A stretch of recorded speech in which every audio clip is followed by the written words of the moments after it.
One of the newest technologies to hit the scene, which is ChatGPT.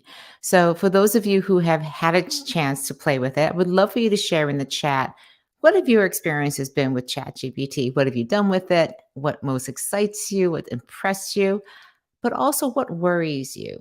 Again, I'm speaking to a very knowledgeable audience about technology and disruption in business and in our society. So I'm curious to see what you're thinking about, how you're approaching and thinking about these new generative AI tools like ChatGPT. So just to give a little bit of context, there is a lot of excitement around Chat GPT. And this is the new technology from OpenAI. And you can find it at chat.openai.com if you haven't had a chance to play with it yet. And I strongly encourage you to do so. Just do so with a big grain of salt. It is still in beta, it is still being developed. It tends not to be available all the time. So just be a little bit patient with it. But just to give you an idea of how quickly it's grown, UBS has estimated that it reached 100 million active users in just 2 months. It is the fastest growing application or website. Just to give you a little bit of context, it took TikTok 9 months to reach that level, and it took Instagram 2.5 years to reach 100 million users. So, since it launched in late November, ChatGPT has really taken the technology space by storm. And I have been following technology now for over 2 decades. Back in 1999, when I first became a Forrester analyst.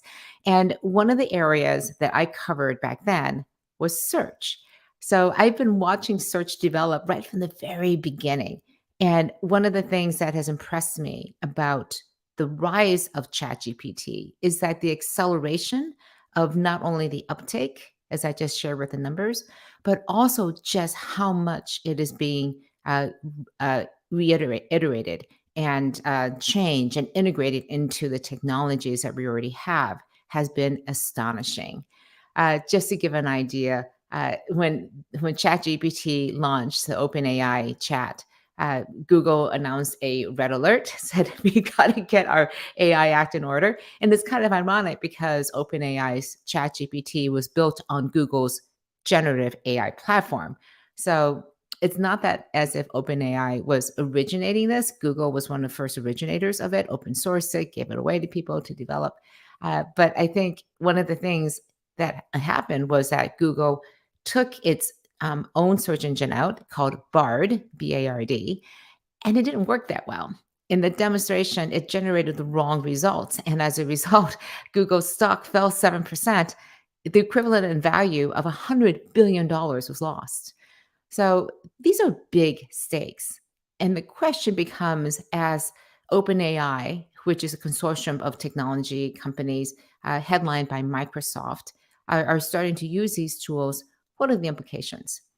And just to up the game, even Microsoft recently announced its beta. It's sort of put it behind a big, huge wall. You can only get access to it as a beta tester of integrating OpenAI's chat into its own search engine, Bing. And the poor Bing, I mean, it gets no respect. It's like the Rodney Dangerfield of search. It just gets no respect because it is a far, far, far, far, far distant second to Google's search engine. And yet when they demonstrated it, it did things pretty well. You could see the search integrated into Bing and the chat and OpenAI, depending on the types of questions you would be asking. So, what I wanted to talk about today is to talk about what are some of the implications for this big area of search. Again, when I saw, I was like, wow, this is going to be quite revolutionary. It's going to be the next stage of search. But I also want to put some realism into how fast this is going to change, and also what are some of the implications for us as leaders of organizations outside of this. Because what happens in search and technology is going to have a huge impact on how we use search engines as individuals, as consumers, and customers, but also as businesses, because many of us rely on search to be able to drive business, users, visitors to our own websites. So I think some things from people. So Adam is saying, I use ChatGPT daily. Adam, please provide details. So here we go, some more details. It's great for productivity. I agree with you. I use ChatGPT all the time as a writer, as a content creator. I use it sometimes as a shortcut to write first drafts, to prompt ideas when I am stuck. My daughter is a musician. When I showed her how many lyrics it could write so quickly, she uses it for inspiration. She has an idea. She needs a counterpart to collaborate with, and she's collaborated with ChatGPT. Let's see, Mark Evans. The more I use it, I believe this changes everything. Everything. Mark, I was so excited to see ChatGPT, and I'm also a big fan of the movie, as you can imagine, as an Asian American, everything everywhere all at once. That's what ChatGPT feels like. So thank you for that. So Adam just gives a little bit more context, rewriting blog content and also SEO articles for content marketing. We'll talk about that very specifically, Adam, because I think one of the key things we're seeing here is that it is so good at content creation. One of the first things I did was I'm working on a new book idea, and I'm like, hey, take my initial ideas and write a book intro so I can insert it into like my interview requests and other things to just help it. And it just organized my thoughts in a really thoughtful way and brought in other content that I'm looking at. So I think one of the most important things here is how do we think about what the implications are? And the thing about search is that Google has a huge lock on it because it has really focused on the quality of search. I remember when Google first went public, the question came back, well, do you think this is really legit? I mean, this is back in 2002, 2003. So this is ages ago. This is 20 years ago. And my answer is that, yeah, Google is a one trick pony. It has this one really, really nice pony, really pretty pony called search. And it can drive a huge amount of search engine revenue from the marketing. And it just does it so incredibly well because it focuses on the quality. They have something that they call EAT, EEAT, experience, expertise, authority, and trust. And if you think about it, how often do you go past the first page of Google search results to look at second, third, and fourth pages? And it learns over time what are the things that you're interested in. So Google does a really good job of this. And so the thing is that when you're looking at chat and search, what chat is really good at is at the very top level of search when you're doing the research, information gathering. It's quite good for those issues. The way that ChatGPT is written right now, it's not great at the transactional search. In fact, if you ask it for recommendations around the best of this or another, it will say, can't help you, not engineered to do that. I can give you some parameters and things that you should be thinking about so it can help you at that very first stage of the funnel, at the top level of the funnel. And so one of the things that I think that's going to happen is that, especially with Chat GPT, there are certain limitations. Again, it's a limited database. It only goes back to 2021. So it's not good for real-time data. It doesn't always give you the right answers because it doesn't understand your context. There may be ambiguity in the way that you ask questions. We're just not really good yet at being able to use chat as a way to inquire about things. And there are also no citations or references in the chat itself to give you confidence that the answer is correct. Because it's not connected to the internet. ChatGPT is not taking its results and saying, hey, here are the references that I can give you to. And then finally, ChatGPT also only does text right now. There's no visuals. As you can imagine, when you're doing search, a lot of the times you're doing searches, but you're also looking at images, you're looking at videos. So those features aren't built in. That said, I think we are still looking at a world where chat is going to become much more viable and as a search engine add-on, not a replacement, similar to how Bing is using it. And if you want to take a look at how it could look potentially, go to you.com, you.com. It's one of the best examples right now of chat being integrated with search. And you can see the search results that come up when you put a chat response in. It'll give you a chat response. You can't refine it in the way that you can in ChatGPT. Also, but the great thing it does is that it does give you references to the Google searches that it uses to inform its response to you. So we have a long ways to go before ChatGPT and technologies like this are going to supplant, replace. But it is a huge wake up call because it is changing the way we are doing things. So let's see. Let me just talk a little bit about. I'm seeing some other things that people are saying. Let's see. Adam has a pretty strong view that let's see that Google's days are numbered. You can't find anything useful. That is because they want to sell your ads. Again, very ad focused. Well, we'll talk about that in a second because Adam, I can see through your comments you're using a lot to generate ad copy, and there's some big caveats about this that we all have to be aware of. John is talking about John Hoddick. Thank you for chiming in here. Again, HR professional. I've used it in HR to revise job descriptions. And that's really a great way to be thinking about chat because ChatGPT can take various parameters, use it to create job descriptions. And it can also, you can train and ask it to say, remove any biases that may be in here. So it can take some best practices around using certain words that may be seen as more masculine or feminine. So it creates a job descriptions that are going to just be better. Let's see, what are some other comments in here? Let's see, we have, okay, here's a great one. Terry Davis says, as a great point, I hope you'll compare other platforms like Jasper AI. I haven't taken a quick look at Jasper. So Terry, if you want to put into the comments here your thoughts about Jasper AI, I will definitely take a look at that before next week's broadcast, which will be about also more about the technologies and the implications. So one of the things that are a concern around ChatGPT, we're doing some research about this right now in the field, and we wanted to test.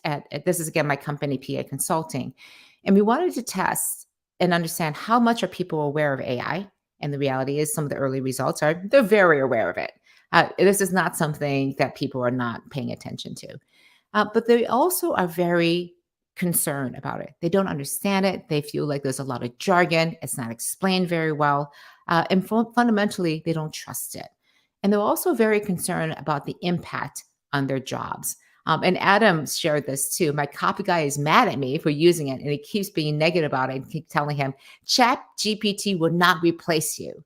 And so, Adam, you're absolutely right. Because I think in many ways, what ChatGPT is going to do and all of these technologies, it's going to remove a lot of the heavy lifting, the iterative, sort of soul sucking work that we have to do when it creates content, when we're trying to do the day to day things.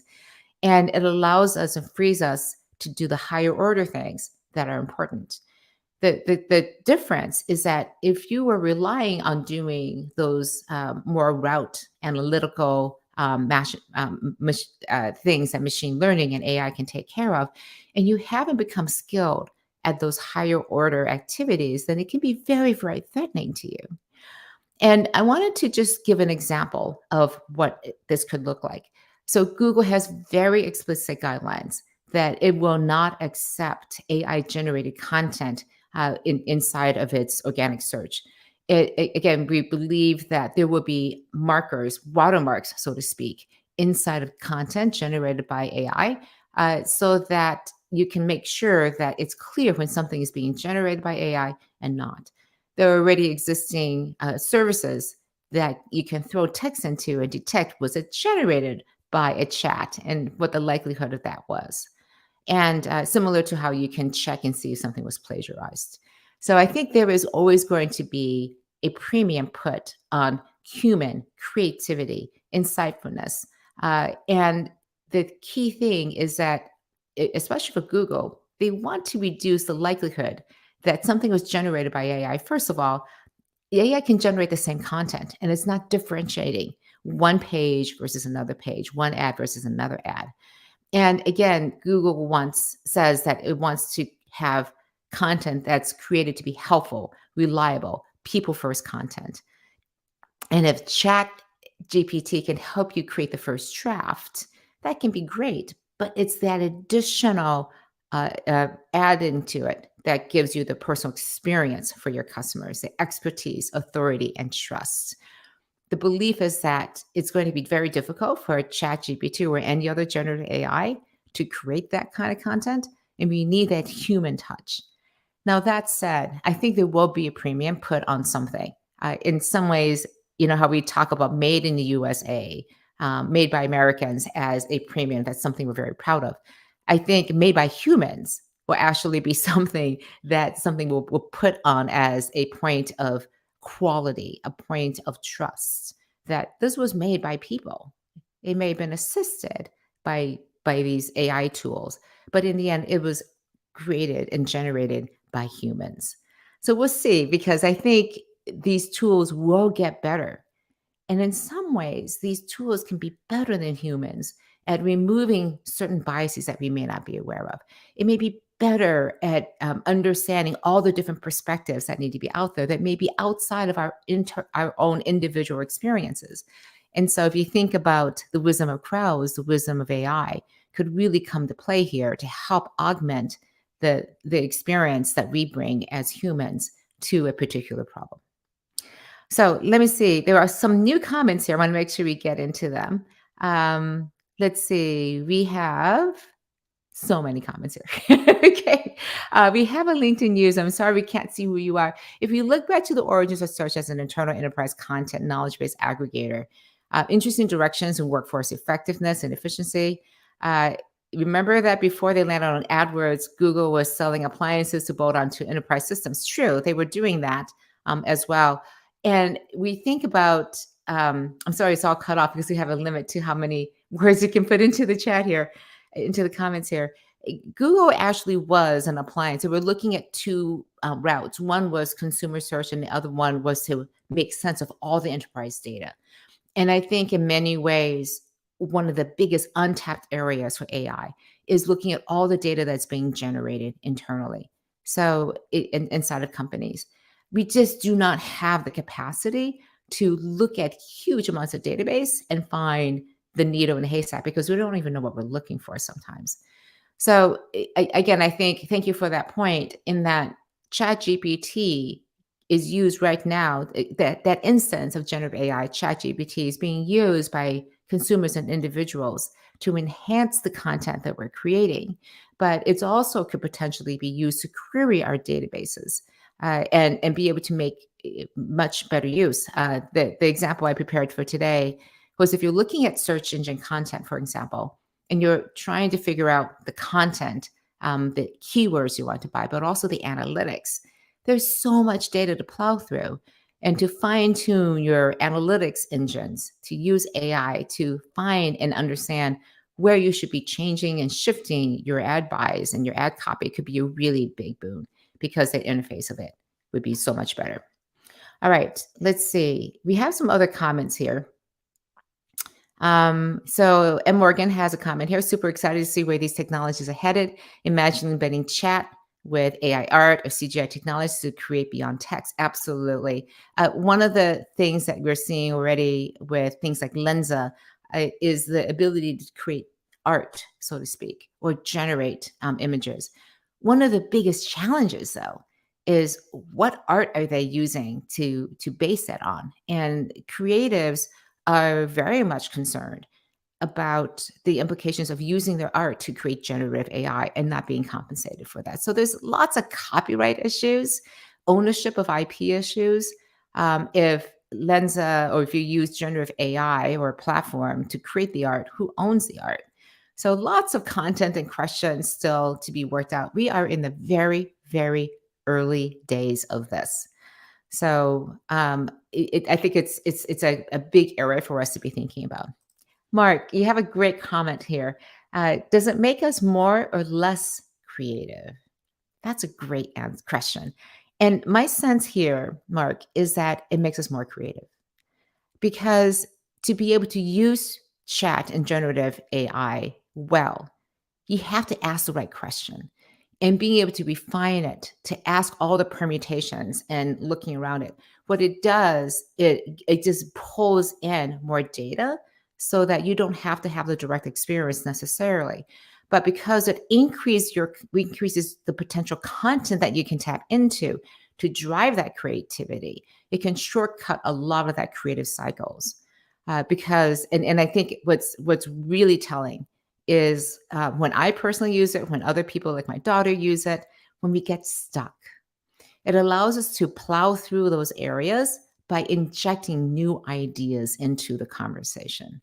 It's like having the entire universe available to you to tap into at any point, but you have to be able to ask the right question.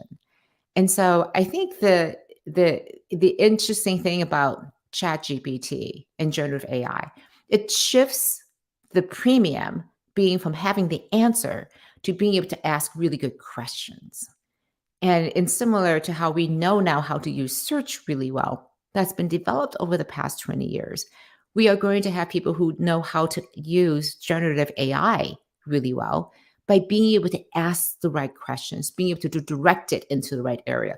And that takes a different type of skill than we have normally had in the past. Again, knowledge, expertise, but this is about more looking into curiosity and creativity.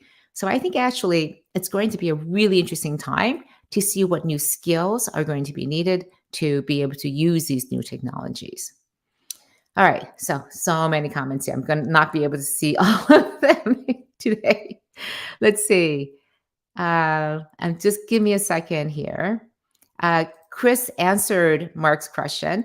The ideal AI is that it should free us up from a lot of remedial type work, freeing up time for more creative tasks. Absolutely agree with that.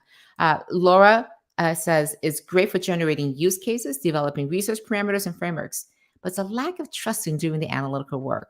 And absolutely, because it's not right all the time. In fact, it gives you the absolute wrong answers quite a few times.